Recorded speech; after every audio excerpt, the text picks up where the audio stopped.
Será que existe um momento certo para tirar a mamada do bebê da madrugada? Aquela que faz a gente acordar às 3, às 5, às 4 e vai acordando e a gente não dorme, a gente acorda cansada.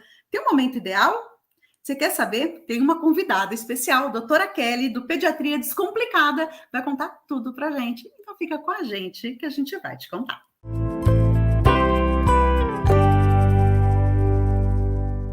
Olá! Eu sou a Mônica Romeiro, estou muito feliz de ter você aqui comigo e muito bem hoje, estou muitíssimo bem acompanhada da doutora Kelly do Pediatria Descomplicada. Bem-vinda, Kelly! Obrigada, Mônica, estou muito feliz de estar aqui novamente, aqui no seu canal, um prazer para mim. Para nós, porque o conteúdo da doutora Kelly é imperdível, então aproveita, tem aqui no descritivo, segue lá o canal dela, tem muita dica legal, e o vídeo do lavagem nasal, não perde, é muito, muito bom e necessário, né? É verdade, ajuda muito. E como a gente está falando já em pediatria, você vai ter que me ajudar com uma informação aqui, polêmica. Eu quero falar um pouquinho sobre tirar uma mamada da madrugada. É verdade que existe um momento ideal ou tem alguns sinais que a gente pode perceber nesse bebê para tentar tirar essa mamada da madrugada ou a livre demanda não permite? Sim, tem um momento e até muitas vezes o que acontece é quando o bebê, a criança começa a acordar muito, né, de hora em hora ou por algum motivo e a gente fica desesperada porque o sono é uma coisa que é difícil altera o humor, né? Demais, e a gente também fica exausta, cansada, e a gente realmente pensa assim, eu tenho que desmamar essa criança, não aguento mais, e a gente chega no nosso extremo. Então, o que eu falo é assim, a gente não tá falando aqui, lógico, com os bebês, as mães, né, de bebês que dormem a noite inteira, desde 3 meses de idade, porque provavelmente elas nem vão procurar esse... São muito sortudas, né, eu diria, Muito! E assim, elas não vão nem procurar, né, esse vídeo. Mas eu tô falando aqui muitas vezes com mães de bebês mais novinhos, que às vezes se encontram nessa situação, com 4, 5 meses, às vezes tem o período de salto, 9 meses, eu sei que também é um período que acorda bastante, e tem coisas que vão fazer o bebê despertar, então é importante a gente saber isso, que salto de desenvolvimento, quando a criança aprende uma habilidade nova, acredito que já tem vídeo aí no canal, né, Mônica? Tem sim, vou deixar linkado tanto o salto, desenvolvimento, como o pico de crescimento, eu só não sei que lado que vai estar, porque eu sempre me confundo, mas um desses cantinhos está aí, vou deixar linkado para vocês. Então pronto, vocês, com certeza esses vídeos vão ajudar vocês, mas são períodos que o bebê ele acorda mais mesmo, porque ele tá com um desenvolvimento mental ou físico, né, crescendo muito rápido. Um exemplo rapidinho seria assim, a criança acabou de aprender, por exemplo, a engatinhar. Esse aprendizado mexe tanto com o emocional dela, que ela acaba ficando mais agitada, tem alteração do sono, do apetite, quer mais colo, quer mais peito. Então, são saltos que acontecem em determinados momentos do desenvolvimento do bebê. Aí no vídeo está explicado melhor, que está linkado em um dos lados, e que isso pode sim alterar, mas que não seja isso não é um comportamento padrão do bebê. São alguns momentos que isso acontece, né? Porém, Kelly, tem criança que sempre acorda de madrugada, não é só durante o salto, né? Tem.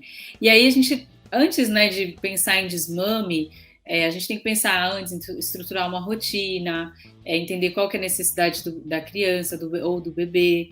Pode ter dente nascendo realmente atrapalha, né, faz com que tenha mais despertares. Doença, então a criança está doentinha, né, nariz entupido, resfriado, ou alguma outra coisa, ela vai acordar mais, pode ser dor. Então a gente tem que entender isso antes de pensar num desmame, né. E recomendando, assim, de verdade, assim, não recomendo que você faça um desmame da madrugada, né, ou tirar uma mamada da madrugada 100% antes de 1 ano. Ou a gente pensar numa introdução alimentar ou na alimentação bem estabelecida. Isso significa uma criança que já dorme bem, que já come muito bem, que não tem essa questão de alimentação, ela come bem durante o dia, ela mama durante o dia, e aí à noite a gente pode pensar, poxa, acho que dá para tirar esse mamar. É uma certeza que essa criança está satisfeita, que o problema dela acordar à noite não seria fome, seria isso, né? Exatamente. Pode acontecer da criança acordar, não acordar ou parar de acordar antes disso? Pode, geralmente quando isso já está bem estabelecido e regulado. Mas, por exemplo, uma criança, né, ou um bebê que acorda 2 vezes para mamar na madrugada, é o esperado, né? Eu falo isso também pela minha filha, muitos pacientes aqui, é o esperado, e muitas vezes as mães falam, não, beleza, tudo bem assim, mas uma criança aí que acorda de hora em hora, sei lá, a cada 40 minutos, realmente fica inviável. Mas aí o que eu oriento é não fazer um desmame, mas sim você tem que fazer uma questão gradual, entender qual que é a necessidade da criança, o que está acontecendo, para aí sim você intervir. Mas quando a gente fala em tirar o mamar da madrugada, eu já estou linkando isso para uma primeira etapa, para um desmame, ou seja, eu tirei o mamar da madrugada, a próxima etapa já é tirar totalmente a amamentação dessa criança, ou são coisas distintas? Não necessariamente, né?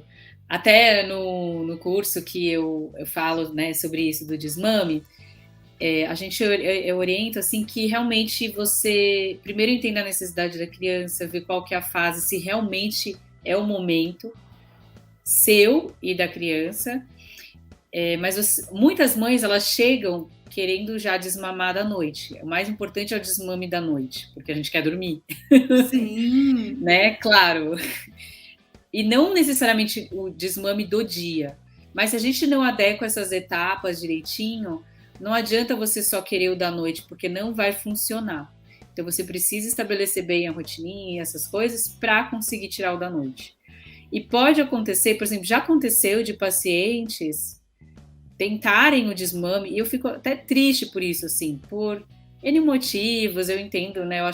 Como eu falo aqui para você, Mônica, que acho que já falei em outros vídeos, que cada escolha é uma renúncia.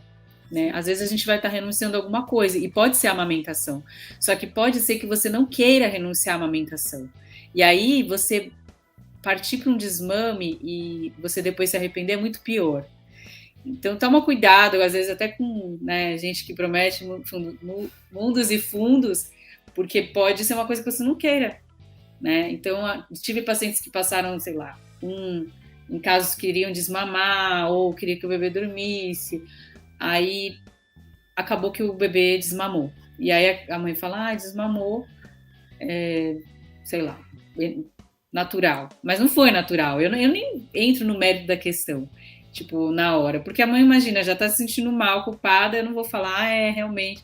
Falei, aconteceu, mas também não fiquei com aquela raivinha no fundo. Porque a gente consegue entrar num caminho do meio, sabe? De não desmamar abruptamente, mas a criança realmente conseguir melhorar esses despertares. Então, não precisa desmamar totalmente, mas ela melhora os despertares. Isso foi até o que aconteceu seria com a minha filha. Um desmame gentil, mas a gente Sim. consegue fazer um só noturno e durante o dia eu continuar amamentando essa criança, quando ela for acordar, quando ela for dormir, ou durante o dia, se eu tenho essa disponibilidade. Eu consigo Sim. fazer um trabalho em que eu só tiro o mamar da noite, certo? Sim, com certeza. E aí você vai ter ainda a amamentação durante o dia. Eu falo isso até uma experiência da minha filha, isso aconteceu em torno de 1 ano, ela estava com 1 aninho. Ela acordava também não muitas vezes, 1, 2 vezes, tinha momentos que mais, mas era raro. E aí, com 1 ano, mais ou menos, ela parou de mamar na madrugada. É óbvio, tinha noites que acordava, mas era raro. Geralmente ligada a dente, alguma outra coisa assim. Resfriadinho, né? Resfriadinho. E ela continuou mamando durante o dia. Então, tanto que ela ainda está mamando, mas eu falo que é bem ocasional, 1 vez por semana, às vezes nem isso. E ela está conseguindo, já vou avisar para quem está aqui, ela está grávida de 38 semanas. Ela está fazendo a famosa amamentação em tandem, que é amamentar enquanto está grávida. Por sinal, uma das perguntas que tem, quem sabe isso vira um vídeo nosso, mas aí seria assunto para outro vídeo, porque agora está falando em desmame, não é amamentação. Me diz uma coisa, você estava falando sobre um curso. Conta mais um pouquinho sobre esse curso para mim. O que vai falar desse curso? É sobre o desmame da madrugada? O que é esse curso? Então, é um curso que eu fiz com muito carinho, né? É um curso, eu chamo de Desmame Descomplicado.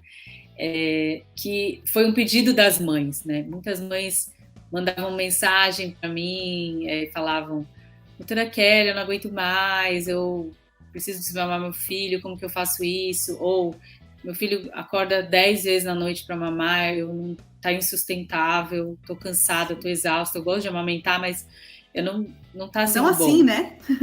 Não desse jeito, né? E aí elas não sabiam como fazer isso. Então, eu criei esse curso, gravei esse curso para realmente responder essas questões.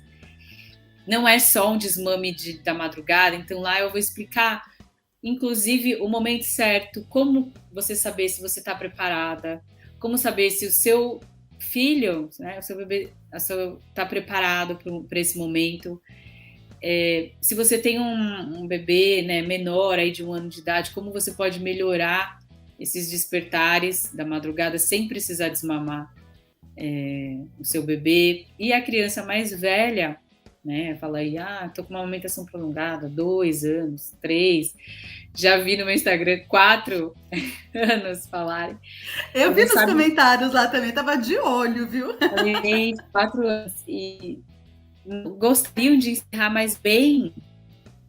Então também para você, né, para mostrar como ressignificar, eu tenho falado bastante isso, mas como ressignificar a sua relação com o seu filho, que não é só a amamentação, né, lógico, é uma das coisas, mas que tem tantas outras coisas que a gente pensa, e dos medos das mães é tipo, eu vou perder o vínculo, ou esse vínculo que eu tenho, e na verdade não, na verdade vai ter outras coisas que você vai poder criar ali, outras formas de relacionar.